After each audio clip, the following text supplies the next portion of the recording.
Sí, es un partido importantísimo. Ras i curt, no cal donar-li més voltes ni afegir-hi cap paraula. L'Hèstia Alacant és el partit i la dificultat s'incrementa amb l'adeu de Jordan Davis. El màxim anotador de l'equip les 4 darreres jornades jugarà a Grècia, un fet que el club preveia i que assumeix amb normalitat.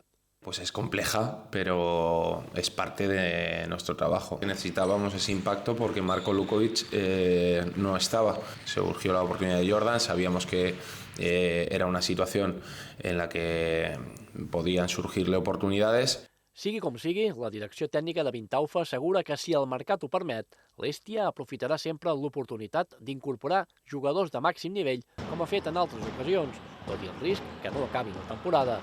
Són jugadors d'elit i Menorca és una etapa trampolí a la seva carrera professional.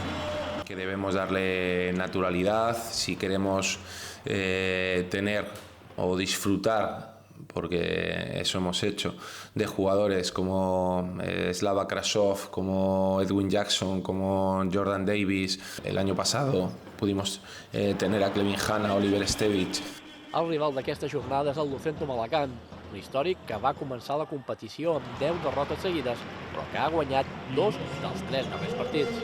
Un equipo que ahora mismo pues, ha cambiado muchas piezas para ser más competitivo aún si cabe, poner el foco en ser sólidos atrás como en los últimos partidos y tratar de ser valientes en ataque porque vamos a vivir un partido pues como los últimos, ¿no? De tensión y muy intenso. Pel que fa als lesionats, l'ala pivot serbi Marko Lukovic jugarà, mentre que l'esporta hongarès Andras Tano no arriba a la cita en condicions de competir. El partit es diumenge a partir de les 6.